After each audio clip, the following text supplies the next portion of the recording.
చర్చలో మనతో పాటు జాయిన్ అవుతున్నారు రాజకీయ విశ్లేషకులు నిఖిల్ గారు, అలాగే మనతో పాటు బీఆర్ఎస్ నాయకులు పల్లె రవి గారు మరి కాసేపట్లో జాయిన్ అవుతారు. నమస్తే నిఖిల్ గారు. నిఖిల్ గారు, మనం చూస్తా ఉన్నాం నిన్న ముఖ్యమంత్రి చేసిన వ్యాఖ్యలు పెద్ద ఎత్తున సంచలనంగా మారిన పరిస్థితి. ట్యాపింగ్ తప్పు కాదు, చట్టబద్ధమే, అన్ని ప్రభుత్వాలు చేసేదే అని చెప్పేసి ఆయన కీలకమైన వ్యాఖ్యలు చేశారు.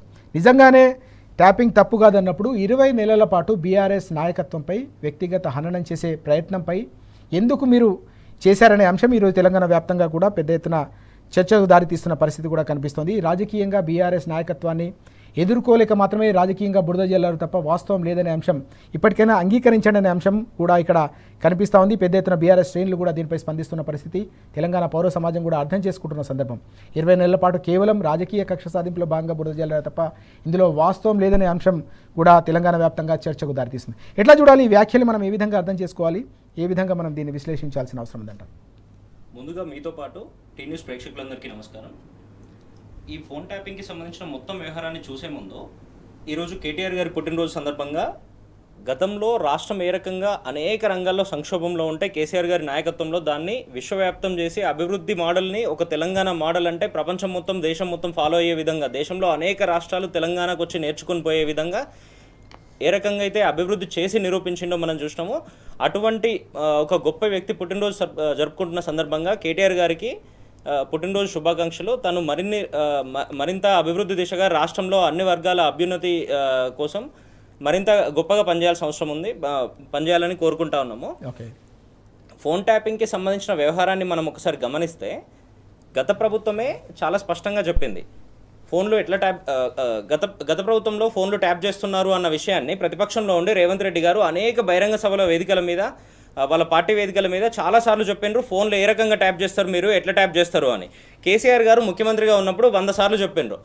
రాష్ట్ర ప్రభుత్వం అనేది ప్రభుత్వంలో ఉన్న ఇంటెలిజెన్స్ డిపార్ట్మెంట్ మాత్రమే రాష్ట్రంలో లా అండ్ ఆర్డర్కి సంబంధించిన పరిస్థితులను దృష్టిలో పెట్టుకుని ఎక్కడైతే అవసరం ఉంటుందో అక్కడ ఖచ్చితంగా ట్యాప్ చేస్తుంది. అది ప్రభుత్వం పర్సనల్గా టార్గెట్ చేసి ట్యాప్ చేస్తున్నట్టుగా కాదు, కేవలం లా అండ్ ఆర్డర్ పరిధిలోనే ట్యాపింగ్ జరుగుతూ ఉంటుంది అని చెప్పేసి కేంద్ర ప్రభుత్వమైనా రాష్ట్ర ప్రభుత్వమైనా చేస్తూ ఉంటుంది, నిబంధనలకు లోబడే జరుగుతూ ఉంటుంది ఇదంతా అని చాలా స్పష్టంగా కేసీఆర్ గారు ముఖ్యమంత్రిగా ఉన్నప్పుడు చెప్పిండ్రు. ఆ రోజు ప్రభుత్వంలో ఉన్న అనేక మంది చెప్పిండ్రు. దాన్ని ప్రతిసారి రాజకీయంగా వాడుకుంటూ ఏ రకంగా అయితే పబ్లిక్ డొమైన్లో రాజకీయ వేదికల మీద అధికారులను డైరెక్ట్గా వార్నింగ్లు ఇవ్వడం కానీ, ఇంకో రకంగా బెదిరించడం కానీ, ఇట్లాంటివి ఇదే రేవంత్ రెడ్డి గారు గతంలో పీసీసీ అధ్యక్షునిగా ఉన్నప్పుడు చేసిండ్రు. మరి ఈ రోజు ప్రభుత్వంలోకి వచ్చిన తర్వాత గతంలో వాళ్ళు ఫోన్ ట్యాపింగ్లు చేసిండ్రు, వీళ్ళు చేసిండ్రు, పర్సనల్ కాల్స్ విన్నారు అని ఇటువంటి అన్ని విషయాలు చెప్తూ దాని మీద ఒక అధికారులతో సిట్ ఏర్పాటు చేసి అనేక మందిని దాని మీద విచారణకు పిలిచినావు కదా. ఇదే ఏబిఎన్ రాధాకృష్ణ గారు పోయొచ్చిండ్రు కదా, ఇదే కొండ విశ్వేశ్వరరెడ్డి గారు పోయొచ్చిండ్రు కదా, ఈటెల రాజేందర్ గారు పోయొచ్చిండ్రు కదా, స్వయంగా బండి సంజయ్ గారు కేంద్ర మంత్రిగా ఉన్నారు, కేంద్ర హోంశాఖ మంత్రిగా ఉన్నారు, తనకు కూడా నోటీసులు ఇచ్చిండ్రు కదా మీ ప్రభుత్వంలోనే. ఇన్ని చేస్తున్న మీరు, ఫోన్ ట్యాపింగ్ మీద శుద్ధులు చెప్పిన మీరు ఈరోజు మళ్ళీ అదే ఫోన్ ట్యాపింగ్ చేస్తున్నట్టుగా మీరు ఏ రకంగా చెప్తా ఉన్నారు అంటే, గత ప్రభుత్వాలు చేసిన దాన్నేమో మీరు మీ రాజకీయాల కోసం వాడుకుంటారు, ఈ రోజు మళ్ళీ మీరే ఫోన్ ట్యాపింగ్లను ఏ రకంగా ముందుకు తీసుకుపోతా ఉన్నారు. నిన్న మీడియా చిట్చాట్లో ఢిల్లీలో చెప్తా ఉన్నారు మా ప్రభుత్వం కూడా ఫోన్ ట్యాపింగ్లు చేస్తున్నట్టుంది, దానికి అన్ని రకాలుగా ఎవరైతే లా అండ్ ఆర్డర్కి సంబంధించిన పరిధి దాటి పనులు చేస్తూ ఉంటారో వాళ్ళకి మాత్రమే చేస్తాము అని శుద్ధులు చెప్తా ఉన్నారు.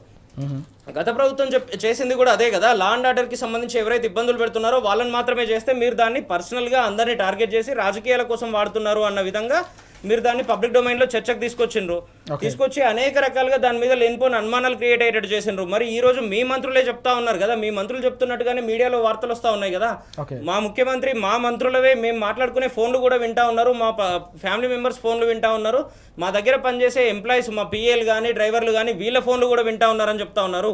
వాళ్ళందరివి వినాల్సిన అవసరం మీకేముంది? ఈ రోజు దేనికోసం వింటా ఉన్నారు? గతంలో లేనిపోని అనేక అనుమానాలు సృష్టించిన మీరు, శుద్ధులు చెప్పిన మీరు ఈ రోజు మళ్ళీ అదే పనులు ఏ రకంగా చేస్తా ఉన్నారు? కేవలం మీ రాజకీయ పబ్బం గడుపుకోవడానికి మాత్రమే ప్రతిపక్షాల్లో ఎవరైతే ప్రశ్నిస్తా ఉన్నారో ప్రతిపక్షాల నుండి ఎవరి గొంతు నొక్కాలి, ఎట్లా నొక్కాలి, రాజకీయంగా ఎవరిని ఏ రకంగా వెనక్కి లాగాలి అనే ఉద్దేశంలో మాత్రమే కేవలం ప్రతిపక్షంలో గట్టిగా పనిచేస్తున్నటువంటి మా కేటీఆర్ గారు, హరీష్ గారు ఇట్లాంటి వాళ్ళకి మాత్రమే మీరు ఫోన్లు ట్యాప్ చేస్తున్నట్టుగా తెలుస్తూ ఉంది నిన్న మీ వ్యాఖ్యలను బట్టి చూస్తూ ఉంటే. ఈ 20 నెలల కాలంలో అనేక రకాలుగా ఇటువంటి ఫోన్ ట్యాపింగ్ల మీద చర్చ వస్తే మా ప్రభుత్వం ఇట్లాంటివి చేయదు అసలు అని చెప్పిన మీరు నిన్ననే ఏ రకంగా చెప్తా ఉన్నారు మళ్ళీ మేము చేస్తా ఉన్నాము, ఇది ప్రభుత్వంలో ప్రాసెస్, గవర్నమెంట్లో కంటిన్యూస్ ప్రాసెస్ అని. మీరు అపోజిషన్ లో ఉన్నప్పుడు తెలియలేదా ఈ ప్రాసెస్లన్నీ? అప్పుడు అడ్మినిస్ట్రేషన్ మీద మీకు ఆలోచన లేదా? గతంలో ఎమ్మెల్యేగా పనిచేసిండ్రు, ఎంపీగా పనిచేసిండ్రు, గతంలో ఎమ్మెల్సీగా పనిచేసిండ్రు, అనేక సార్లు చట్టసభకు పోయినరు కదా మీరు కూడా.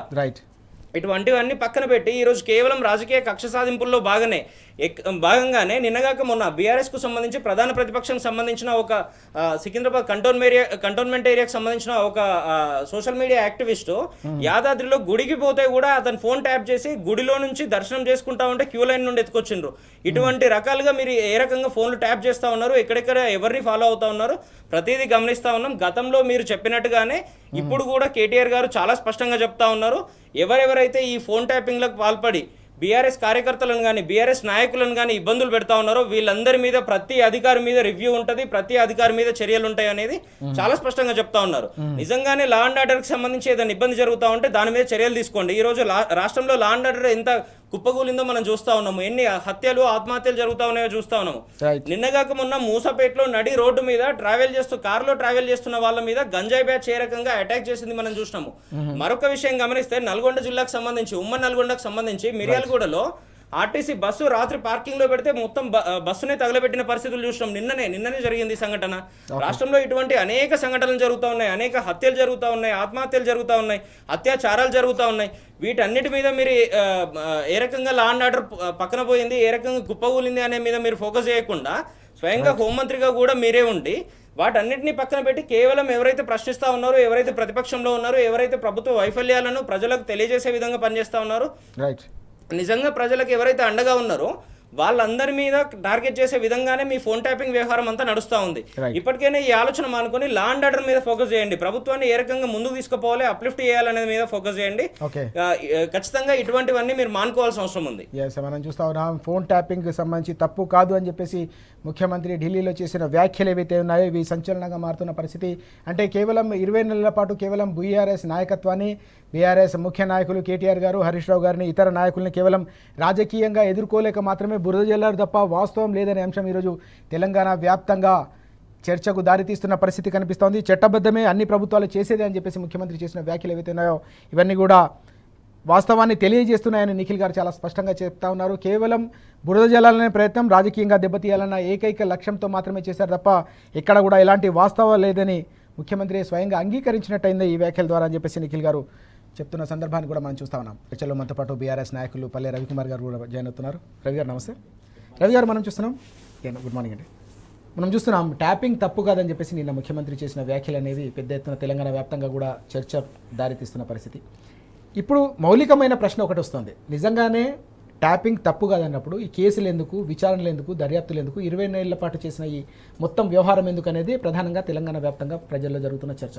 ఎట్లా చూడాల్సిన అవసరం ఉంది ఈ మొత్తం వ్యవహారం? ముందుగా మీకు సోదరులు నిఖిల్ గారికి, టీ న్యూస్ ప్రేక్షకులందరికీ నమస్కారం. రేవంత్ రెడ్డి గారికి 20 నెలల తర్వాత జ్ఞానోదయం కలిగింది. చెప్తానే ఉన్నాం, అందరం చెప్తానే ఉన్నాం. అదే అనేక చర్చా వేదికల్లో మాట్లాడినాం, సందర్భం వచ్చినప్పుడల్లా చెప్పినాం.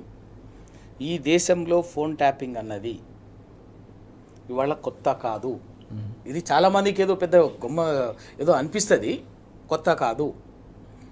అయితే ఈ ఫోన్ ట్యాపింగ్ అనేది ప్రభుత్వాలు చేస్తుంటాయి.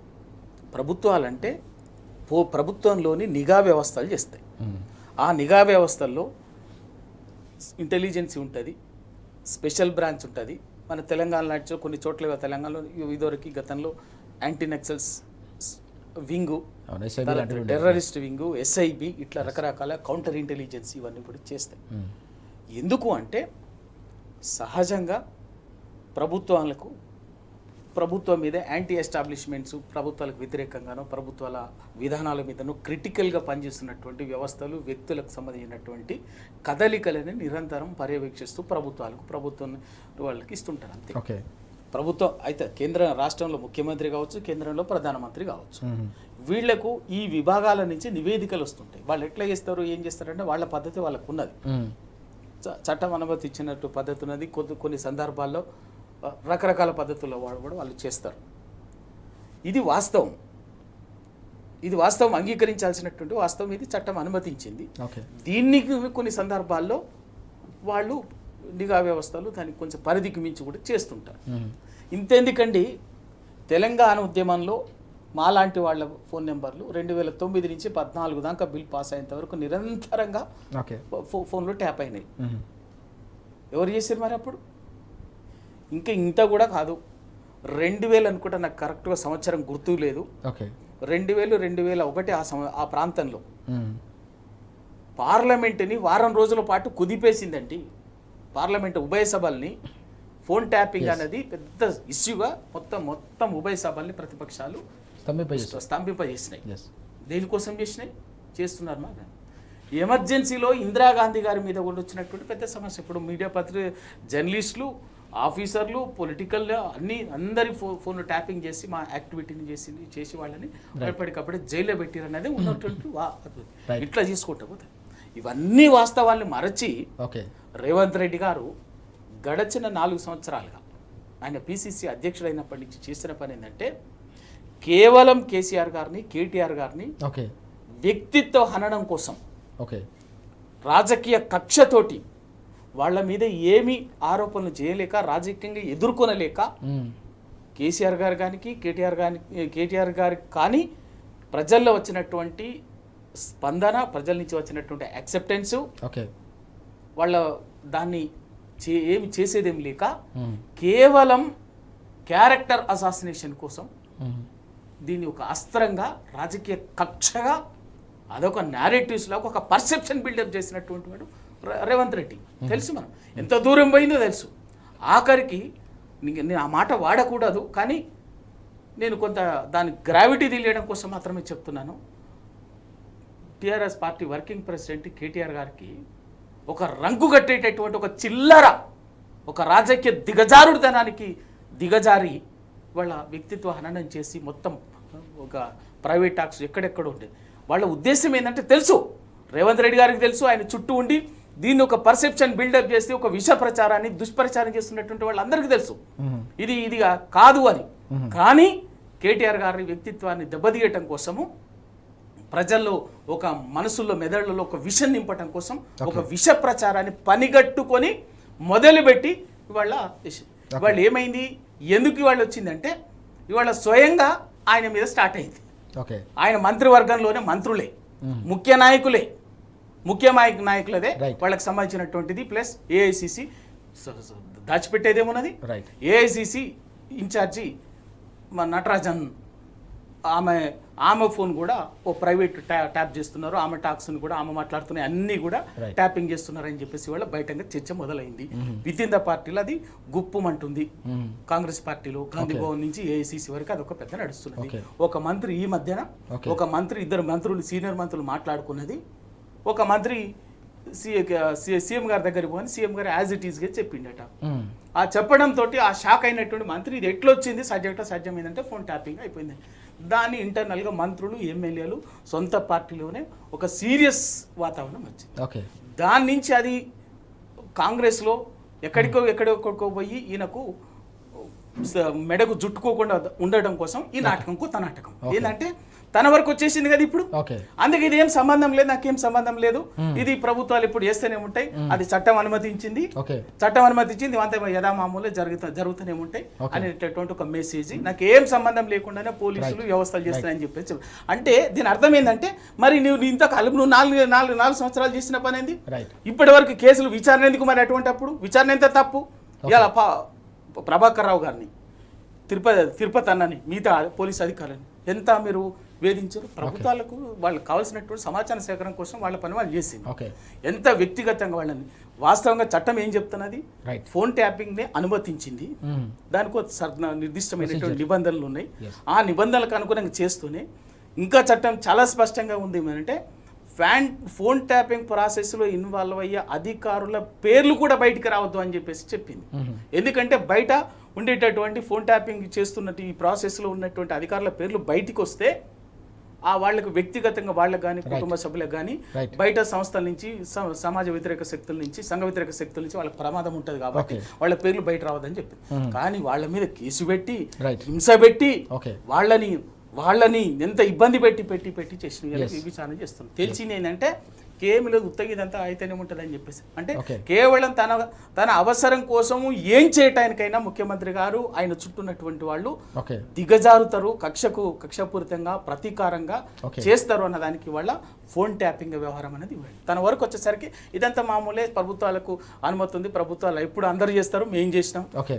నాకేం సంబంధం లేదు, ఆ వ్యవస్థలు చేస్తాను. మరి ఇంతకాలం అందరం ఒత్తుకుంటుంది అదే కదా. Yes. దీని మీద ఇవాళ సమాజం ఆలోచించాల్సినటువంటి అవసరం ఉంది. ఓకే సమాజం ఆలోచించాలి. రైట్ చాలా కీలకమైన అంశం ఇది. తన వరకు వచ్చేసరికి ఫోన్ ట్యాపింగ్ అనేది చట్టబద్ధంగా అన్ని ప్రభుత్వాలు చేసేదే అని మాత్రమే ముఖ్యమంత్రి గారు ఇప్పుడు స్పష్టంగా చెప్తున్నారనే విషయాన్ని పల్లె రవికుమార్ గారు చాలా స్పష్టంగా చెప్తున్న సందర్భం కనిపిస్తుంది. కేవలం బీఆర్ఎస్ నాయకత్వాన్ని, బీఆర్ఎస్ ముఖ్య నేతలను, కేటీఆర్ గారిని రాజకీయంగా ఎదుర్కోలేక మాత్రమే కేవలం బురద జల్లే ప్రయత్నంలో భాగంగానే 20 నెలల పాటు ఇదంతా కూడా చేశారు తప్ప ఇందులో ఎలాంటి వాస్తవం లేదనేది తెలంగాణ సమాజానికి కూడా ఈ వ్యాఖ్యల ద్వారా అర్థమైందనే అంశాన్ని కూడా రవి గారు చెప్తా ఉన్నారు. ఈ క్రమంలోనే ఈ మొత్తం వ్యవహారంపై కేసులు పెట్టి నాయకత్వాన్ని అలాగే అనేక రకాల పోలీస్ అధికారులను కావచ్చు ఎవరైతే ఇబ్బంది పెట్టారో వారందరూ కూడా ప్రభుత్వం క్షమాపణలు చెప్పాలని కూడా రవి గారు డిమాండ్ చేస్తున్న పరిస్థితి మనకు కనిపిస్తూ ఉంది. నిఖిల్ గారు, ఈ ట్యాపింగ్కు సంబంధించిన వ్యవహారంలోనే మరొక కీలకమైన కోణం కూడా ఈరోజు పత్రికల్లో ప్రధానంగా కనిపిస్తుంది. మనం చూస్తూ ఉన్నాం ప్రైవేట్ ట్యాపింగ్ అంటూ ఈ వార్త కనిపిస్తుంది. వాస్తవానికి ప్రభుత్వ వ్యవహారంలో చట్టబద్ధంగా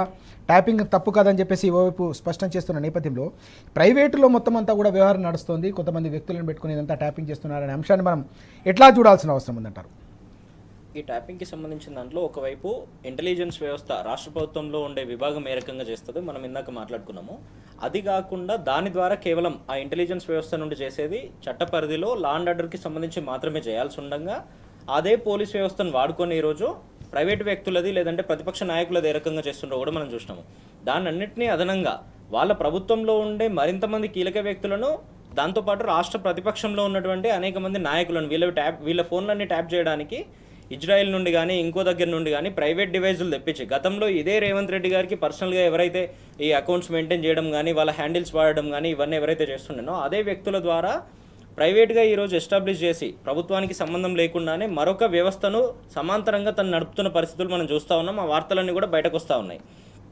దాని ద్వారా వాళ్ళ పార్టీలో ఏం జరుగుతూ ఉంది, వాళ్ళ పార్టీకి సంబంధించిన ఏఐసిసి ఇన్ఛార్జ్ కానీ లేదంటే వాళ్ళ ప్రభుత్వంలో ఉన్న మంత్రులు కానీ ఎవరైతే గతంలో సీఎం పొజిషన్ కోసమో లేదంటే పీసీసీ అధ్యక్ష పదవి కోసం అనేక రకాలుగా ప్రయత్నాలు చేసినరో ఈరోజు వాళ్ళ ప్రభుత్వంలోనే తిరుగుబాటు చేస్తున్నటువంటి కొంతమంది ఎమ్మెల్యేలు ఎవరైతే అనిరుద్ రెడ్డి గారు కానీ ఇంకోరు కానీ ఉన్నారో ఇటువంటి వాళ్ళందరినీ కూడా పర్సనల్గా టార్గెట్ చేయడానికి లేదంటే ప్రతిపక్షంలో ఉండి అనేక రకాలుగా సబ్బండ వర్గాల సమస్యలు వింటూ ఈరోజు వాళ్ళందరికీ అండదండలుగా ఉంటున్నటువంటి ప్రధాన ప్రతిపక్షానికి సంబంధించి కేటీఆర్ గారు, హరీష్ గారు, కేసీఆర్ గారు ఇట్లాంటి అనేక మంది కీలక నాయకుల ఫోన్లు వీళ్ళందరివి ట్యాప్ చేయడానికి సపరేట్గా ఇదే విభాగం నుండి ఇన్పుట్స్ తీసుకొని ఒక సమాంతర వ్యవస్థను నడుపుతున్నట్టుగా మనకు వార్తలు వస్తూ ఉన్నాయి. ఖచ్చితంగా దీన్ని అంతా వాడుకొని కేవలం తన సీఎం కుర్చీ ఎట్లా కాపాడుకోవాలనేది మాత్రమే ఆలోచన చేస్తూ ఉన్నారు. గతంలో ప్రగతి భవన్కి సంబంధించి కేసీఆర్ గారు కూర్చుంటేనేమో దాన్ని గడి అన్నారు, దొర ఉంటున్నాడు, దొర గడి అంత పెద్దగా నిర్మాణం చేసుకున్నాడు అని చెప్పిండ్రు. అది ప్రభుత్వానికి సంబంధించిన ఒక కార్యాలయము, ప్రభుత్వానికి సంబంధించిన నివాసం అని అనేక సార్లు చెప్పినా కూడా కేవలం దొరతనము అన్న విషయాన్ని మాత్రమే తను బయటకు ఎలివేట్ ఏ రకంగా చేసిండో మనం చూసినాము. ఈ రోజు ముఖ్యమంత్రి అయిన తర్వాత ప్రభుత్వ నివాసంలో మీరెందుకు ఉండలేకపోతా ఉన్నారు? మీ జూబ్లీ హిల్స్ ప్యాలెస్ నుండి ఎందుకు ఈ రోజు పరిపాలన చేస్తా ఉన్నారు? మీ ప్యాలెస్ లో కూర్చొని ఈ రోజు కమాండ్ కంట్రోల్ కి కానీ ఇంకో దగ్గరికి కానీ వస్తూ కేవలం ఈ ప్రయత్నాల కోసం, ఈ ఫోన్ ట్యాపింగ్ల కోసం మాత్రమే మీరు ఇక్కడ కూర్చుంటున్నట్టుగా తెలుస్తా ఉంది. సెక్రటేరియట్కి ఎందుకు పోయే పరిస్థితి లేదు? ఈరోజు మీరు ఆ ధైర్యం ఎందుకు చేయలేకపోతా ఉన్నారు? కేవలం ఒక రకంగా చూస్తే ఆ ప్యాలెస్లో కూర్చుంటా ఉంటారు, లేదంటే వచ్చి పోలీస్ కమాండ్ కంట్రోల్లో కూర్చుంటా ఉంటారు. ఈ రెండు ప్లేసెస్ నుండి మాత్రమే మీరు ఈరోజు ఈ మొత్తం ఫోన్ ట్యాపింగ్ వ్యవహారాన్ని నడుపుతూ పరిపాలన మీద దృష్టి పెట్టే అవకాశం లేకుండా, పరిపాలన మీద దృష్టి పెట్టకుండా రాష్ట్రంలో ఇన్ని రకాలుగా సమస్యలన్నీ విలయతాండం చేస్తూ ఉంటే కూడా కేవలం రాజకీయంగా ఎవరైతే ప్రశ్నిస్తూ ఉన్నారో వాళ్ళని ఎట్లా ఎదుర్కోవాలి, వాళ్ళను ఏ రకంగా రాజకీయంగా దెబ్బతీయాలి, ప్రతిపక్షాలను ఏ రకంగా అస్థిరపరచాలి, ఇటువంటివి మాత్రమే చేస్తా ఉన్నారు. దీంట్లో మీకు మరొక విషయాన్ని గమనిస్తే కేంద్రానికి సంబంధించి చూస్తే ఇదే భారతీయ జనతా పార్టీ అధికారంలో ఉన్న వీళ్ళ గత టర్మ్ లో పార్లమెంట్ ఏ రకంగా పెగాసెస్ గానీ ఇంకో రకంగా గానీ స్తంభించిపోయింది మనం చూసినాము. ఆ రోజు బీజేపీ వ్యక్తులు కూడా ఏ రకంగా వాళ్ళు వెనకేసుకొచ్చే ప్రయత్నం చేసినారో ఈ రోజు రేవంత్ రెడ్డిని కూడా అదే వ్యవహారంలో భారతీయ జనతా పార్టీకి సంబంధించిన నాయకులు కూడా వెనకేసుకొస్తా ఉన్నారు. గతంలో కేసీఆర్ గారిని అనేక రకాలుగా గా విమర్శలు చేసిన మీరు ఇదే ఫోన్ ట్యాపింగ్ చేస్తున్నారు, ఇంకోటి చేస్తున్నారు అని చెప్పి Okay. ఈ రోజు రేవంత్ రెడ్డి గారు చేస్తా ఉంటే మీరు ఎందుకు కనీసం నోరు తెరవలేకపోతా ఉన్నారు? ఎందుకు రేవంత్ రెడ్డి గారిని ప్రశ్నించలేకపోతా ఉన్నారు? ఇదే రేవంత్ రెడ్డి గారు కేవలం భారతీయ జనతా పార్టీకి సంబంధించి వాళ్ళు ఇచ్చిన స్క్రిప్ట్ మాత్రమే చదువుతా ఉన్నారు కాబట్టి రైట్. రేవంత్ రెడ్డి గారిని వాళ్ళు క్వశ్చన్ చేస్తున్న పరిస్థితి లేదు. అటు భారతీయ జనతా పార్టీ అయినా ఇటు కాంగ్రెస్ ప్రభుత్వాన్ని నడుపుతున్న రేవంత్ రెడ్డి గారైనా వీళ్ళిద్దరి ఏకైక లక్ష్యం, ఏకైక టార్గెట్ కేవలం ప్రతిపక్ష బీఆర్ఎస్ పార్టీ మాత్రమే కనబడతా ఉంది. రాష్ట్రంలో ఎవరికి ఏ సమస్య వచ్చినా కేవలం ప్రతిపక్ష నాయకుల దగ్గరికి పోతా ఉన్నారు. అధికారంలో ఉన్నా కూడా వాళ్ళ దగ్గరికి ఎవరు పోతున్న పరిస్థితి లేదు కాబట్టి Okay. కేవలం కేటీఆర్ గారి టార్గెట్ గా, మరీ ముఖ్యంగా కేటీఆర్ గారితో పాటు హరీష్ గారి టార్గెట్ గా మాత్రమే ఈ వ్యవహారం మొత్తం నడుస్తూ ఉంది. గతంలో అధికారులను అనేక రకాలుగా ఇబ్బందులు పెట్టిన మీరు అదే అధికారులతో ఈ రోజు కమిటీలు వేసి మళ్ళీ ఇదే ఫోన్ ట్యాపింగ్ ఏ రకంగా చేస్తా ఉన్నారు అంటే గతంలో మీరు చేసిన మొత్తం తప్పు అని మీరే ఒప్పుకుంటున్నట్టే కదా. ఓకే. దీని మీద ఇప్పటికైనా ఇటువంటి పిచ్చి ఆలోచనలన్నీ మానుకొని కేవలం ప్రభుత్వ పరంగా మీకు రాష్ట్రంలో రాష్ట్ర ప్రజలందరూ కూడా ఏ రకంగా బాధ్యత ఇచ్చినారో ఆ బాధ్యతను మరింత అప్లిఫ్ట్ చేసే విధంగా, ముందుకు తీసుకుపోయే విధంగా మాత్రమే మీరు పనిచేయాల్సిన అవసరం ఉంది. ఇటువంటివి చేస్తూ ఉంటే ఖచ్చితంగా రేపు పొద్దున చట్ట పరిధిలో పబ్లిక్ డొమైన్ లో నిలబెట్టే పరిస్థితులు వస్తాయి.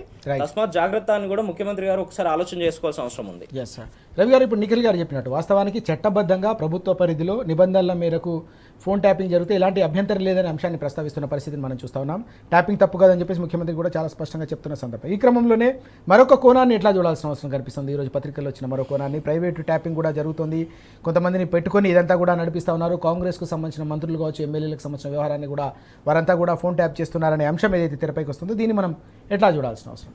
సీతారాం రాజు గారు, ఇప్పుడు ప్రభుత్వం ఇప్పుడు ఎందుకంటే కాబట్టి ప్రభుత్వంలో ఉన్నటువంటి వాళ్ళు కూడా కొందరికి ఎప్పటికప్పుడు ప్రభుత్వం చేస్తున్నటువంటి పోలీసు అధికారులు ఇంత సమాచారం ఇచ్చే అవకాశం ఉంటుంది కాబట్టి అందుకోసం ఏం చేస్తున్నారంటే ఇప్పుడు జరుగుతున్న కంప్లీట్ మ్యాక్సిమం కొంత ప్రభుత్వం anti establishment, anti government activities related అన్నీ కూడా ప్రభుత్వము పోలీసు వ్యవస్థ ద్వారా చేపిస్తూ మిగతా ఇంకా కొంచెం సీవియర్గా కాన్సన్ట్రేటెడ్గా చేయాల్సినటువంటి వాళ్ళకి మొత్తం ప్రైవేట్ లైఫ్ని మొత్తం మిగతా చేయాలనుకున్నటువంటి వాటి అందరికీ కూడా ప్రైవేట్ ట్యాపింగ్ ద్వారా చేస్తున్నారు. ఇజ్రాయెల్ నుంచి డివైసెస్ టెక్నాలజీ తెప్పించేసి హైదరాబాద్లో కొన్ని ప్రైవేట్ సెంటర్స్లో వాటిని మొత్తం మానిటరింగ్ పెట్టి వ్యక్తులు కూడా మానిటర్ చేస్తున్నటువంటి వాళ్ళు కూడా ఈయన సొంత ఇద్దరు గతంలో సోషల్ మీడియా చూసేటటువంటి వాళ్ళకు దానికి ఒకటి అప్పచెప్పి బట్ దానికి కావాల్సినటువంటి టెక్నాలజికల్ సపోర్ట్ కానీ మిగతా ఇష్యూస్ కానీ పోలీసులే చేస్తారు. బట్ నమ్మకమైనటువంటి వాళ్ళు అయితే మొత్తం వాళ్ళ ద్వారా అప్పచెప్పేసి చేస్తారు. సర్వరు మిగతా కనెక్టివిటీ ఎందుకంటే కావాలి కదా, కమాండ్ అండ్ కంట్రోల్ చేసినటువంటిది దాన్ని చేసి చేస్తున్న పని ఏంటంటే లాస్ట్కు మీనాక్షి ఏఐసిసి ఇన్ఛార్జిగా వచ్చినటువంటి మీనాక్షి నటరాజన్ గారు ఆమె ఎవరితో మాట్లాడుతున్నారు, ఏం మాట్లాడుతున్నారు, ఏం రిపోర్ట్స్ అధిష్టానాన్ని పంపిస్తున్నది, కొంచెం క్రిటికల్గా జెన్యున్గా ఉన్నట్టు సమాజంలో ఒక అభిప్రాయం ఉన్నది కాబట్టి ఆమె అసలు ఇబ్బంది లేకుండా ఉండడం కోసం ఆమె మూమెంట్స్నే వీళ్ళు ఎప్పటికప్పుడు చేస్తూ వీళ్ళకి కావాల్సినట్టు అనుకున్నట్టు చేస్తూ మంత్రులు మిగతా అందరి చేస్తూ ప్రైవేట్ సెంటర్ చేస్తూ వీటన్నిటి కేంద్రం ఏమైందంటే ఇవాళ బాజాప్తా కమాండ్ అండ్ కంట్రోల్. ముఖ్యమంత్రి గారు కమాండ్ అండ్ కంట్రోల్ ఎందుకు కూర్చుంటారండి? ముఖ్యమంత్రి గారి కమాండ్ అండ్ కంట్రోల్తో ఏం సంబంధం అండి? ముఖ్యమంత్రి గారు హెడ్ ఆఫ్ ది స్టేటే, కానీ రకరకాల వింగ్స్కి వాటికి ఉండేటటువంటి అటానమసిటీ, ఇండిపెండెన్సీ, వాటికి ఉండేటువంటి ఓన్ యాక్టివిటీస్ అవన్నీ కూడా కొంచెం ఆ లిబర్టీ ఉండి అవి పనిచేస్తాయి. కమాండ్ అండ్ కంట్రోల్ అనేది కేసీఆర్ గారు ఒక అద్భుతంగా, ప్రపంచంలోనే ఒక అద్భుతంగా, ఎందుకంటే హైదరాబాద్ గ్లోబల్ సిటీగా చాలా అంశాల్లో మిగతా వెస్టర్న్ సిటీస్ని, హైదరాబాద్, వాషింగ్టన్, న్యూయార్క్ లాంటి సిటీస్ని కాంపిటేట్ చేసి దానికి తలదన్నేటట్టుగా ఇక్కడ ఉండాలన్నటువంటి ఒక సేఫ్ లా అండ్ ఆర్డర్ కానీ, కనెక్టివిటీ కానీ, అదర్ ఇన్ఫ్రాస్ట్రక్చర్ అనేది ఉండాలి, పీస్ఫుల్గా ఉండాలి అట్మాస్ఫియర్ అనే ఉద్దేశంతో దాన్ని మానిటర్ చేయడం కోసము ప్రపంచంలో ఉన్నటువంటి మోస్ట్ అడ్వాన్స్డ్ టెక్నాలజీ తోటి ఈ మానిటరింగ్ని సిస్టమ్ని కమాండ్ అండ్ కంట్రోల్ని పెట్టి దానికి పోలీసులకు దానికి ఒక స్వతంత్రంగా ఏర్పాటు చేయడం కోసం. అయితే డీజీపీ గారో లేకపోతే ఇంటెలిజెన్స్ చీఫో లేకపోతే పోలీస్ కమిషనరో వాళ్ళు, కానీ ముఖ్యమంత్రి గారు రోజు అక్కడ కూర్చోవడం ఏంటంటే కేవలం ఇంకేం లేదు ఈ దానికోసమే. అదే కేసీఆర్ గారు సెక్రటరియట్ చక్కగా సరిగ్గా లేనప్పుడే లేక ఉన్నటువంటి ప్రగతి భవన్ అది ముఖ్యమంత్రి గారి అధికారిక నివాసం, ప్రైవేట్ నివాసం కాదు. దాని నుంచి అక్కడ రివ్యూ మీటింగ్లు పెడుతున్నాయి. గడి అని నోటికి వచ్చినట్టు దుష్ప్రచారం చేసి మాట్లాడినటువంటి వాళ్ళు, అక్కసు వెలగక్కున్నటువంటి వాళ్ళు ఇవాళ అసలు కమాండ్ అండ్ కంట్రోల్ ఏం పనండి? అద్భుతమైన సెక్రటరియట్ ఉన్నది, కేసీఆర్ కట్టినటువంటి అద్భుతమైన సెక్రటరియట్లు ఇవాళ వచ్చింది కదా, ఓకే వాడుకుంటున్నాం కదా, అద్భుతంగా ఉంది కదా, ప్రపంచం మొత్తం హర్షిస్తుంది కదా దాన్ని చూసి. ఆ సెక్రటరీలో ముఖ్యమంత్రి ఛాంబరు, దానికి ఇన్ఫ్రాస్ట్రక్చరు మొత్తం అద్భుతంగా సెటప్ చేసిన తర్వాత అక్కడ వదిలేసేసి ఇక్కడ కూర్చోవటం ఏందండి? ఏంది, దేనికి సంకేతం ఇది?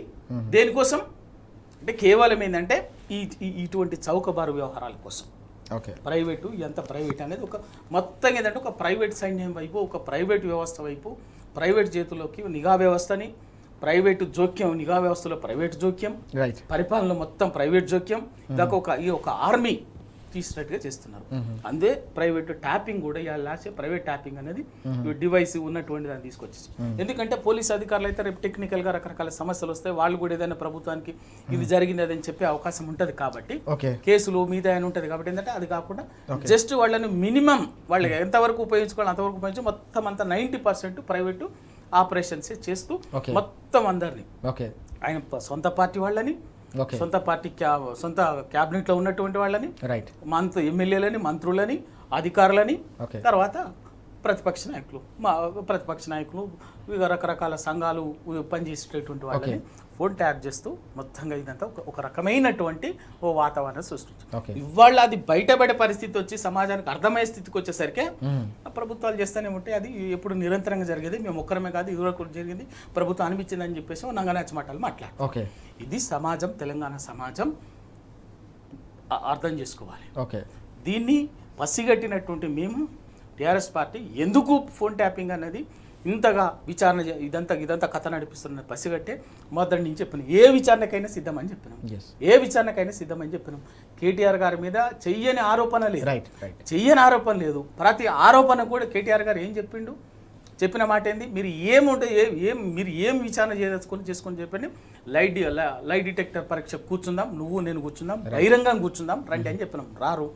కేవలం ఒక పర్సెప్షన్, వ్యక్తిత్వ హననాల్ని, క్యారెక్టర్ అసోసినేషన్ కోసం ఒక పర్సెప్షన్ బిల్డప్ చేయాలి, ఒక నారేటివ్ బిల్డప్ చేయాలి, వాటిని పనిగా విస్తృతంగా ప్రచారం చేసి ప్రజల మనసులోని విషతుల్యం చేయటము, తమ రాజకీయ పబ్బం గడుపుకొని రాజకీయ అవసరాలు తీర్చుకోవడం, ప్రతీకారం తప్ప ఏం లేదు. ఇప్పటికైనా కూడా తెలంగాణ సమాజానికి ఒకటి నేను చెప్పదలుచుకున్నాను, వాస్తవం ఏందో గ్రహించండి. వీళ్ళ జరుగుతున్నది ఏంది, ఇన్ని మాటలు మాట్లాడిండు రేవంత్ రెడ్డి గారు కానీ ఇంకా లేకపోతే ఆయన చుట్టున్నటువంటి వాళ్ళు కానీ ప్రతి సందర్భం వచ్చిన నోటికి వచ్చినట్టు మాట్లాడుతున్నారు. దాని సమాజంలో ఇది వాస్తవం అని చెప్పగానే దాన్ని డైవర్షన్ చేసి ఇంకోటి దొంగ మాటలు మాట్లాడుతున్నారు. వీళ్ళ సేమ్ అది వీళ్ళ బంకచర్లది. బంకచర్ల దొంగతనం మామూలు దొంగతనం కాదు కదా. చంద్రబాబు నాయుడుకు, నరేంద్ర మోడీకి దొంగతనం బయటపడంగానే ఇప్పుడు ఏదో మాట్లాడుతున్నాం. సేమ్ ఇప్పుడు బీసీ రిజర్వేషన్ల ఆర్డినెన్స్ కూడా బీసీ సమాజాన్ని మోసం చేయాలనుకున్నారు. మోసం చేసే క్రమంలో మేము ఒక బీసీ వర్గాల నుంచి వచ్చినటువంటి వాళ్ళుగా అప్రమత్తమయ్యి ఇది మోసం చేస్తున్నారు, 90 షెడ్యూల్ చేర్చుకుంటా అంటే మళ్ళీ నాటకాలు ఆడుతున్నారు. ఎంత సమాజం, తెలంగాణ బుద్ధిజీవులు, తెలంగాణలోని పౌర సమాజం అర్థం చేసుకోవాలి. గుడ్డిగా ఎక్కడో ఉన్నటువంటి వ్యతిరేకతని, కోపాన్ని, విద్వేషంగా చూడకుండా వాస్తవం ఏం జరుగుతుందో, తెలంగాణ అస్తిత్వానికి, తెలంగాణ ఆత్మగౌరవానికి ఎంత ద్రోహం జరుగుతుందో గడిచిన 20 నెలల కాలంలో నిజాయితీగా ఆలోచించి దీన్ని ఎండగట్టాల్సిన అవసరం ఉంది అని చెప్పేసి వాళ్ళని ఈ సందర్భంగా అయితే పౌర సమాజానికి, బుద్ధిజీవులకు చెప్పదలుచుకున్నాం. లేదు అట్లనే మేము గుడ్డిగానే ఉంటామంటే నష్టపోయి తెలంగాణ సమాజం. మనం చూస్తా ఉన్నాం. వాస్తవానికి బీఆర్ఎస్ 20 నెలల పాటు ఏం చెప్తుందో అదే వాస్తవం అని తేలిన పరిస్థితి. చట్టబద్ధంగా ఫోన్ ట్యాపింగ్ అనేది ప్రతి ప్రభుత్వంలో జరిగే ప్రక్రియ అని చెప్పేసి ముఖ్యమంత్రి కూడా వ్యాఖ్యానించడం అనేది మొత్తానికి వాస్తవాన్ని అంగీకరించడం అనేది ఇప్పుడు తెలంగాణ వ్యాప్తంగా కూడా చర్చకు దారితీస్తుంది. అయితే తాజాగా ప్రైవేట్కు సంబంధించిన ట్యాపింగ్ వ్యవహారం తెరపైకి రావడాన్ని కూడా రవి గారు తీవ్రంగా స్పందిస్తున్న పరిస్థితిని మనం చూస్తున్నాం. నిఖిల్ గారు కూడా చెప్తా ఉన్నారు, ఇదంతా కూడా కేవలం తన కుర్చీని కాపాడుకునేందుకు మాత్రమే చేస్తున్న ప్రయత్నంగా అభివర్ణిస్తున్న పరిస్థితి. ఈ పరిణామాలన్నింటినీ కూడా తెలంగాణ సమాజం గమనించాలి, తప్పకుండా విశ్లేషించాలి, తప్పకుండా ప్రతి గ్రామంలో కూడా దీనిపై చర్చ జరగాలని కూడా వారు పిలుపునిస్తున్న సందర్భం మనం చూస్తూ ఉన్నాం. మరిన్ని కీలకమైన అంశాలు తీసుకుంటారు రవి గారు. ఇక్కడ మనం చూస్తే వాస్తవానికి బీసీ రిజర్వేషన్లకు సంబంధించిన వ్యవహారంపై బీఆర్ఎస్ పెద్ద ఎత్తున ఇటీవల కాలంలో మనం చూసాం. ప్రభుత్వం మెడలు వంచేందుకు అనేక రకాల ఒత్తిడి పెంచుతున్న పరిస్థితి. ఈ క్రమంలోనే ఢిల్లీలోనే నా ముఖ్యమంత్రి చేసిన వ్యాఖ్యలు కూడా వివిధ పత్రికల్లో వచ్చాయి బీసీ రిజర్వేషన్లకు సంబంధించి. అయితే ఇక్కడ మౌలికమైన ప్రశ్న వస్తుంది, నిజంగానే మీరు బీసీ రిజర్వేషన్లకు సంబంధించిన వ్యవహారంలో ఆర్డినెన్స్ ఏమైందనే దానిపై సమాధానం లేని పరిస్థితి. కులగణన మీరు వాస్తవానికి ఇక్కడ దాని ఫలితాలు అందించకుండానే దేశంలోని అనేక ప్రాంతాల్లో దానికి సంబంధించిన ప్రచారం చేసుకుంటున్న పరిస్థితి. ఈ క్రమంలో నిన్న బీఆర్ఎస్కు సంబంధించిన సీనియర్ నాయకులు కూడా స్పందించారు. మధుసూదనాచారి గారు ఇతర నేతలు కూడా స్పందించిన పరిస్థితి. బీసీలకు ద్రోహం చేసింది కాంగ్రెస్, అలాగే బీజేపీ రెండు ఢిల్లీ పార్టీలు కూడా ద్రోహం చేశాయనే అంశాన్ని కూడా మనం చూస్తా ఉన్నాం. ఎట్లా చూడాలి ఢిల్లీలో బీసీ రిజర్వేషన్లకు సంబంధించి ముఖ్యమంత్రి చేసిన వ్యాఖ్యల్ని, అలాగే వివిధ నేతలు స్పందించిన అంశాన్ని మనం ఎట్లా చూడాల్సిన అవసరం ఉంది? సీతారామరాజు గారు, కాంగ్రెస్ ఈ మధ్యకాలంలో అసలు ఈ దేశంలో బీసీలకే మేము ఇంకా మాకు తప్ప బీసీలకు మీద ప్రేమ ఎవరికి లేదని చెప్పేసి వాళ్ళ మాలిన ప్రేమ వాళ్ళకి వస్తున్నారు. 75 ఏళ్ల చరిత్ర తీసుకుంటే ఇంకా అసలు బీసీలకు ఆర్థిక, రాజకీయ, సామాజిక ప్రయోజనాలకు మరణ శాసనం రాసింది కాంగ్రెస్ పార్టీ 70 ఏళ్ల క్రితం 1950లో నెహ్రూ గారు. అది మళ్ళీ లోతులకు అది ఇవాళ నోరు తెరిస్తే సందర్భం వస్తే ముఖ్యమంత్రి గారు కానీ కాంగ్రెస్ నాయకులు కానీ మాట్లాడుతున్నటువంటిది ఏంటంటే ఇంకా అసలు తెలంగాణ మోడలే దేశానికి మోడలు, ఇక కులగన్నా ఇంకా అసలు రిజర్వేషన్లు అని చెప్పేసి దంచుతున్నారు. నేను ఒకటే ప్రశ్న అడుగుతున్నా, ఏది మోడల్ చెప్పండి? మీరు రిజర్వేషన్లు అమలు చేసిరా? రిజర్వేషన్లు అమలు చేయకుండా ఎట్లా మోసం చేయొచ్చో అన్నది దేశానికి మోడల్ అని చెప్తున్నారా? ఓకే, కులగణాన్ని చెయ్యకుండానే కులగణ చేసినట్టు భ్రమలు కల్పించి దొంగ లెక్కలు చేసి ఉన్నటువంటి లెక్కల్ని బీసీలు లెక్క ప్రకారంగా 61 పాయింట్ సంచేంజ్ అగ్రిగేట్గా 62% ఉంటే 56%కి తగ్గించి, మీ భాషలో చెప్పాలంటే హిందూ బీసీలు 52% ఉంటే 46%కి చేసి, ఓకే, 6% బీసీల అసలైన బీసీల గొంతులు కోసి, ఓకే, 40 నుంచి 50 లక్షల మంది లెక్కలు తెలుసకుండా చంపేసి, లెక్కల్లోనే చంపేసి, ఇది దేశానికి మోడల్ అంటే బీసీలను మేము ఎప్పటికైనా గొంతులు కోస్తాం, మేము చెప్పిందే లెక్క అని చెప్పేసినటువంటిది మోడల్, దేశానికి మోడల్గా చెప్పదలుచుకున్నారా? ఓకే, ఈ లెక్కలు చెప్పకుండా మీరు ఏదో పెద్ద చెప్తారు, ఆర్డినెన్స్ అన్నారు. ఏం చెప్పాను?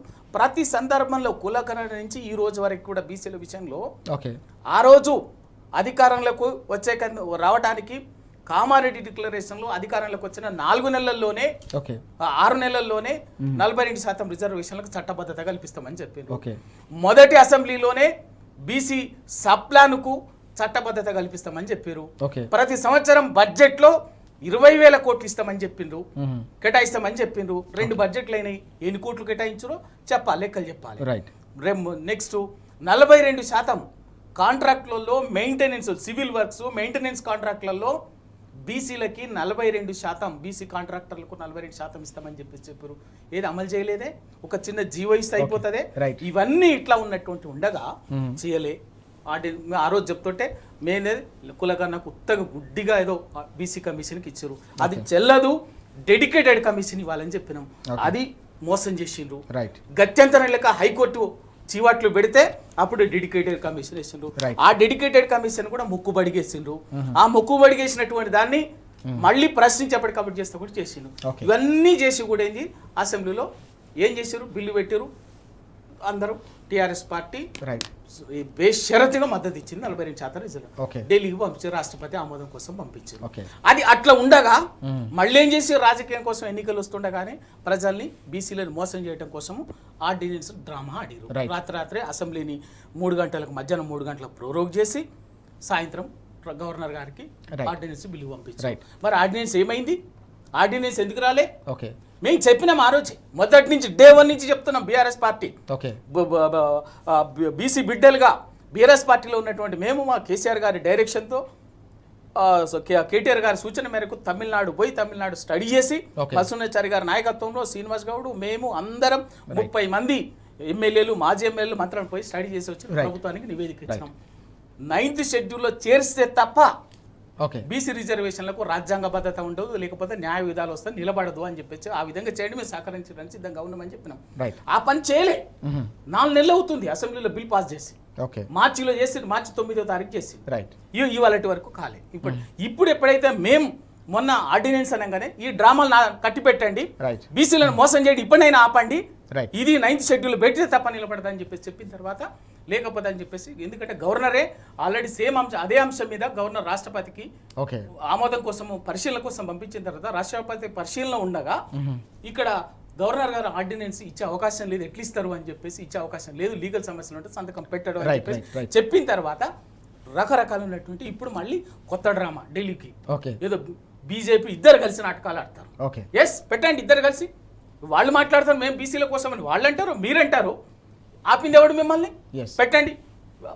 ఆ రోజు నుంచే చెప్తాను, అందరం కలిసి అసెంబ్లీలో బిల్ పాస్ అయిన చట్టం చేసిన రోజు, బిల్ పాస్ అయిన రోజే Right. ఢిల్లీకి అఖిలపక్షాన్ని తీసుకుపోండి, ప్రధానమంత్రిని కలుద్దామా, రాష్ట్రపతిని కలుద్దామా, తమిళనాడు మంత్రిగా చేద్దాము, మేము సిద్ధంగా Right, ఉన్నామని ఒక చిన్న break చెప్పి ఆ పని చెయ్యకుండా Okay. ఇవాళ నాటకాలు ఆడి మళ్ళీ ఇప్పుడు ఒత్తిడి పెరిగేసరికి మళ్ళీ డైవర్షన్ కోసము ఇక ఢిల్లీ మీద డ్రామాలు ఆడుతున్నారు. Yes. ఇది బీజేపీ కాంగ్రెస్ రెండిటి మోసాన్ని తప్పనిసరిగా తెలంగాణ సమాజంలో బీసీ బిడ్డలుగా బీసీ సమాజం ముందు ఉంచుతాము. Right. ఎండగడతాం, వదిలిపెట్టేది ఏం లేదు. ఎస్, కామారెడ్డి డిక్లరేషన్లో కాంగ్రెస్ ఇచ్చిన హామీ అమలు కోసం రాష్ట్ర ప్రభుత్వంపై కాంగ్రెస్పై బీఆర్ఎస్ పెద్ద ఎత్తున ఒత్తిడి పెంచడంతోనే ఢిల్లీలో ముఖ్యమంత్రి రిజర్వేషన్లకు సంబంధించిన అంశంపై మాట్లాడారు, ప్రస్తావించారు తప్ప కాంగ్రెస్ పార్టీలో ఆ చిత్తశుద్ధి కనిపించట్లేదు. అది రవి గారు చాలా స్పష్టంగా నిలదీస్తున్న సందర్భం కనిపిస్తుంది. మరి ఆర్డినెన్స్ ఎందుకు తీసుకొచ్చారు, ఎక్కడ తీసుకొచ్చారు, దాన్ని ఏం చేశారనే దానిపై కూడా సమాధానం చెప్పాలని ఆయన డిమాండ్ చేస్తున్న పరిస్థితిని కూడా మనం చూస్తూ ఉన్నాం. నిఖిల్ గారు, ఇక్కడ కీలకమైన మరొక పరిణామం కూడా చోటు చేసుకుంటుంది ఇటీవల కాలంలో మనం చూస్తూ ఉన్నాం. వాస్తవానికి ఇప్పటికే తెలంగాణ భవన్ అనేది 20 నెలల పాటు పూర్తిగా జనతా గ్యారేజ్గా మారిన సందర్భం. ప్రజలు ప్రతి సమస్యకు కూడా పరిష్కారం ఇక్కడే లభిస్తుందని చెప్పేసి పెద్ద ఎత్తున ఇక్కడికి వస్తున్న సందర్భం మనం చూస్తాం. మరోవైపు స్థానిక ఎన్నికలు ముంగిట్లో ఉన్న వేళ అధికార కాంగ్రెస్ పార్టీని వదిలి ప్రతిపక్ష బీజేపీలోకి చేరుతున్న సందర్భం కూడా కనిపిస్తుంది. నిన్న కూడా బీఆర్ఎస్ వర్కింగ్ ప్రెసిడెంట్ కేటీఆర్ గారి సమక్షంలో పెద్ద ఎత్తున కాంగ్రెస్ పార్టీకి సంబంధించిన నేతలు, ఇతర పార్టీలకు సంబంధించిన నేతలు కూడా తరలి వచ్చి బీఆర్ఎస్లో చేరారు, గులాబీ కండువా కప్పుకున్నారు. ఈ క్రమంలో స్థానిక ఎన్నికలు అనేవి ప్రీ ఫైనల్స్ అని చెప్పేసి కేటీఆర్ గారు కూడా అభివర్ణించిన సందర్భం. హామీలు అమలు చేయని కాంగ్రెస్కు కర్రుగాల్చి వాత పెట్టడానికి ఇది ఒక అద్భుతమైన అవకాశం ప్రజలకని ఆయన పిలుపునిచ్చారు. ఎట్లా చూడాలి ఓవరాల్గా ఈ మొత్తం జరుగుతున్న సినారియోని? ఖచ్చితంగా పల్లెలే దేశానికి పట్టుకొమ్మలు అనే విషయం ఏదైతే ఉందో దాన్ని నిరూపితం చేసే విధంగా గత బీఆర్ఎస్ ప్రభుత్వం ఏ రకంగా గ్రామాలన్నిట్లను అప్లిఫ్ట్ చేసింది. భారతదేశ స్థాయిలో బెస్ట్ గ్రామ పంచాయతీ అవార్డులు ఇవ్వాలంటే టాప్ 10 లిస్టులో 5, 6, 7 వరకు తెలంగాణ గ్రామాలే ఉన్న పరిస్థితులు మనం చూసినాము. అటువంటిది ఈ కాంగ్రెస్ ప్రభుత్వం రేవంత్ రెడ్డి నాయకత్వంలో వచ్చిన తర్వాత ఏదైతే ఈ 18-19 నెలల కాలంలో చూస్తూ ఉన్నామో కంప్లీట్గా గ్రామాల్లో సమస్యలన్నీ విలయతాండవం చేస్తున్నాయి, పరిపాలన మొత్తం పడకేసిన పరిస్థితులు మనం చూస్తూ ఉన్నాము. దానికి సంబంధించి చూస్తే ఇదే ప్రభుత్వం ఈ 20 నెలల కాలంలో ఏ రకంగా అయితే రాష్ట్రంలో ఉన్న సబ్బండ వర్గాలను ఇబ్బందులకు గురి చేస్తుందో ప్రతి వర్గానికి ఈరోజు కేర్ ఆఫ్ అడ్రస్గా ప్రధాన ప్రతిపక్ష పార్టీకి సంబంధించిన కేంద్ర కార్యాలయం తెలంగాణ భవన్ ఒక జనతా గ్యారేజ్ లాగా మారిన పరిస్థితులు మనం అనేక సార్లు చూసినాము. లగచెర్ల బాధితుల దగ్గర మొదలు పెడితే, హైడ్రా బాధితుల దగ్గర మొదలు పెడితే, మూసీకి సంబంధించి చూస్తే, అన్నదాతల దగ్గర మొదలు పెడితే, ఇట్లా ఏ వర్గమైనా ఎవరికి ఏ సమస్య ఉన్నా కూడా అధికార పార్టీ దగ్గరికి పోవాల్సింది వదిలేసి ప్రతిపక్ష పార్టీ దగ్గరికి, ప్రతిపక్ష పార్టీకి సంబంధించి కీలకంగా ఉన్నటువంటి BRS party working president KTR గారి దగ్గరికి ఏ రకంగా వచ్చిందో మనం చూసినాము. జనతా గ్యారేజ్గా ఏ రకంగా మారిందో మనం చూసినాము. ఈరోజు దాన్ని మాత్రమే కాకుండా రేపు పొద్దున ఎలక్షన్లు వస్తున్న సమయంలో లోకల్ బాడీస్కి సంబంధించి ఎవరైనా ఏమనుకుంటారో అధికార పార్టీకి పోతే అక్కడ నుంచి టికెట్ తెచ్చుకుంటే రేపు పొద్దున మనం గెలిచే అవకాశాలు ఎక్కువ ఉంటాయి, 4 రూపాయలు సంపాదించుకోవడమో లేదంటే ఇంకేదో చేయడమో ఇటువంటి అవకాశాలు ఉంటాయి అనే విషయాలన్నింటిని కూడా పక్కన పెట్టి అధికారం ఇంకా 3 సంవత్సరాలు కాంగ్రెస్ పార్టీకి ఉంటుందన్న విషయం తెలిసి కూడా ఈరోజు లోకల్ బాడీస్కి సంబంధించిన గతంలో ఎంపీటీసీలు, జెడ్పీటీసీలు లేదంటే సర్పంచ్లుగా పనిచేసిన వాళ్ళందరూ కూడా అధికార పార్టీని వదిలేసి ఈరోజు ఏ రకంగా ప్రతిపక్ష బీఆర్ఎస్ పార్టీలో చేరుతా ఉన్నారో మనం చూసినాము. నాకు గుర్తున్నంత వరకు దాదాపుగా 7-8 నెలల క్రితమే స్వయంగా కొడంగల్కు సంబంధించిన మాజీ జెడ్పీటీసీ గారు కూడా రాము అనుకుంటా తన పేరు, నాకు గుర్తున్నంత వరకు తను కూడా ఏ రకంగా ప్రతిపక్ష బీఆర్ఎస్ పార్టీలో చేరిండో మనం చూసినాము. దాన్ని మొదలుకొని అప్పటి నుండి ఈ 10-15 నెలల కాల పరిమితికి సంబంధించి అనేక మంది గతంలో స్థానిక సంస్థల్లో కానీ మిగతా వాటిలో కానీ పనిచేసిన వాళ్ళు, ఆ లోకల్గా కీలకంగా ఉండే నాయకులంతా కూడా కేవలం బీఆర్ఎస్ లోనే ప్రతిపక్ష పార్టీలోనే చేరుతున్న పరిస్థితులు చూస్తా ఉన్నాము. వీటన్నిటినీ చూసి ఏ రకంగా అయితే నిన్న కేటీఆర్ గారు చెప్పిండ్రో ఈ స్థానిక సంస్థల ఎన్నికలు అనేది రానున్న 3 సంవత్సరాల్లో జరగబోయే యాక్చువల్ ఎలక్షన్స్ కి, అసెంబ్లీ ఎన్నికలకు ఒక ప్రీ ఫైనల్ గా చూడాల్సిన అవసరం ఉంది. ఈ 20 నెలల కాంగ్రెస్ పరిపాలనకు రెఫరెండంగా చూడాల్సిన అవసరం ఉంది. ఎప్పుడు ఎన్నికలు వచ్చినా, రేపు వచ్చినా, ఎల్లుండి వచ్చినా, వచ్చే నెల వచ్చినా కూడా ప్రజలంతా కర్రుగాల్చి వాత పెట్టడానికి కాంగ్రెస్ పార్టీ కోసం ఎదురు చూస్తా ఉన్నారు. ఈరోజు కాంగ్రెస్ పార్టీ చేసిన అన్ని ఇబ్బందులను వాళ్ళకు స్పష్టంగా తెలిసి వచ్చే విధంగా రాష్ట్రం మొత్తం ప్రధాన ప్రతిపక్ష పార్టీ బీఆర్ఎస్ కి మాత్రమే మద్దతు ఇచ్చే విధంగా ఏ రకంగా ఆలోచన చేస్తా ఉందో. నిన్నగాక మనం బీఆర్ఎస్ పార్టీ రజతోత్సవ సభ పెడితే కూడా తండోపతండాలుగా అంచనాలకు మించి డబల్ త్రిబుల్ ఏ రకంగా 15-20 లక్షల మంది తరలిచ్చిందో స్వచ్ఛందంగా మనం చూస్తాం. ఇట్లా అనేక రకాలుగా చూస్తా ఉంటే బీఆర్ఎస్ పార్టీని రాష్ట్ర ప్రజలు ఏ రకంగా ఆదరిస్తా ఉన్నారో మనం చూస్తా ఉన్నాము. గత 10 సంవత్సరాలుగా కడుపున పెట్టి కాపాడుకున్నటువంటి బీఆర్ఎస్ పార్టీని ఒక్కసారి దూరం చేసుకుంటేనే ఈ 20 నెలల కాలంలో ఏ రకంగా ఇబ్బందులు జరిగినాయో ప్రజలంతా ఈ రోజు రియలైజ్ అయిన పరిస్థితులు మనం చూస్తా ఉన్నాము. ఇదంతా ముఖ్యమంత్రి గారు చూస్తూ ఉన్నారు కాబట్టి రాష్ట్రంలో ఉన్న పోలీస్ వ్యవస్థను కానీ ఇంటెలిజెన్స్ వ్యవస్థను కానీ ఏ రకంగా వాడుతూ ఉన్నారంటే రేవంత్ రెడ్డి గారి సొంత ఇంటెలిజెన్స్ అంతా ఏ రకంగా ఈరోజు తను ఇబ్బంది పడతా ఉన్నారో మనం చూస్తూ ఉన్నాము. నిన్ననే ఢిల్లీలో మీటింగ్ పెట్టి తను ఏం చెప్తా ఉన్నారు, 100 సంవత్సరాల నుంచి జరగని బీసీ రిజర్వేషన్లను బీసీ కులగణనను మేము చేయబోతా ఉన్నాము అని చెప్తా ఉన్నారు. దేశానికి స్వాతంత్రం వచ్చే 78 సంవత్సరాలు జరుగుతూ ఉంది, దేశంలో రాజ్యాంగం అమలయ్యే 76 సంవత్సరాలు అవుతా ఉంది. 100 సంవత్సరాల నుంచి జరగందంటే ఈ మొగోడు వచ్చి చేస్తాడంట రేపొద్దున. 100 సంవత్సరాలు ఎక్కడ ఉంది? మీకు రాజ్యాంగం వచ్చిన దగ్గర నుండి చూసుకోవాలి కదా. లేదు, రెండో విషయం ఏం చెప్తా ఉన్నాడు, అంత పెద్ద సమావేశం పెట్టి మీడియా ముందు కూర్చొని జాతీయ స్థాయి అంటే ఢిల్లీకి సంబంధించి భారతదేశ స్థాయిలో ఉన్న జర్నలిస్టులందరూ అటెండ్ అయ్యేటువంటి ప్రెస్ మీట్ లో కూర్చొని ఏం చెప్తా ఉన్నారు, ప్రధానమంత్రి నరేంద్ర మోడీ గారు జన్మించింది గుజరాత్ అయినప్పటికీ తను ప్రాతినిధ్యం వహిస్తుంది మహారాష్ట్ర అని చెప్తా ఉన్నారు. ఒక రాష్ట్ర ముఖ్యమంత్రి, కాంగ్రెస్ ముఖ్యమంత్రి కూర్చొని ఏ రకంగా చెప్తా ఉంటారు, నరేంద్ర మోడీ గారు దేశ ప్రధానమంత్రి ఎక్కడి నుంచి ప్రాతినిధ్యం వహిస్తున్నారో కూడా మీకు తెలియదు. ఇటువంటి రాష్ట్రంలో జరుగుతున్న పరిణామాలన్నింటిని చూసుకొని ముఖ్యమంత్రి గారి ఇంటెలిజెన్స్ మొత్తం దెబ్బతిన్న పరిస్థితులు ఈ రోజు మనకు కనబడతా ఉన్నాయి. అక్కడ బేజారై మాత్రమే ఈ రోజు ప్రతిపక్షాన్ని ఏ రకంగా అడ్డుకోవాలి, ఏ రకంగా ఇబ్బందులు పెట్టాలనే దాని మీద తను ఫోకస్ చేస్తా ఉన్నారు. మీరు ఎన్ని రకాలుగా చేసినా కూడా ఈ రోజు రాష్ట్ర ప్రజలందరూ కూడా బీఆర్ఎస్ వైపే ఉన్నారు. బీఆర్ఎస్ పార్టీని మరింత స్ట్రెంథెన్ చేసే విధంగా, వాళ్ళ హక్కులను కాపాడుకునే విధంగా బీఆర్ఎస్ తరఫున రేపు పొద్దున బరిలో నిలవాలని చూస్తా ఉన్నారు. రాష్ట్ర ప్రజలందరూ కూడా, ఓటర్లందరూ కూడా ఎప్పుడు ఎన్నికలు వచ్చినా మీకు కరుగాల్చి వాత పెట్టడానికి చాలా సిద్ధంగా ఉన్న పరిస్థితులు ఈ పరిణామాలన్నింటిని చూస్తూ ఉంటే మనకు తెలుస్తా ఉంది. మనం చూస్తా ఉన్నాం. వాస్తవానికి స్థానిక ఎన్నికలు ముంగిట్లో ఉన్న వేళ గాంధీ భవన్ కాంగ్రెస్ అధికార పార్టీకి సంబంధించిన కార్యాలయం వెలవెలబోతా ఉంటే తెలంగాణ భవన్ పార్టీ నేతలు, కార్యకర్తలు అలాగే పెద్ద ఎత్తున చేరికలతో కలకల్లాడుతున్న సందర్భాన్ని మనం చూస్తున్నాం. ఈ క్రమంలోనే స్థానిక ఎన్నికలు అనేవి ఒక ప్రీ ఫైనల్స్ లాంటివి. ఎన్నికల్లో ఇచ్చిన హామీలు అమలు చేయని కాంగ్రెస్ పార్టీకి కర్రుగాల్చి వాత పెట్టాలని కేటీఆర్ గారు ఇచ్చిన పిలుపు కూడా తెలంగాణ వ్యాప్తంగా ప్రజల్లో పెద్ద ఎత్తున చైతన్యానికి అలాగే చర్చకు దారితీస్తున్న పరిస్థితిని కూడా మనం చూస్తున్నాం. అదే అంశాన్ని నిఖిల్ గారు ప్రస్తావిస్తా ఉన్నారు. తప్పకుండా ప్రీ ఫైనల్స్ ఎన్నికల్లో తప్పకుండా కాంగ్రెస్ పార్టీకి గుణపాఠం తప్పదని కూడా అల్టిమేటం జారీ చేస్తున్న పరిస్థితి మనకు కనిపిస్తూ ఉంది. Thank you very much Nikhil గారు, రవి గారు చర్చలో పాల్గొన్నందుకు. ఇది వాస్తవాలు. నమస్తే.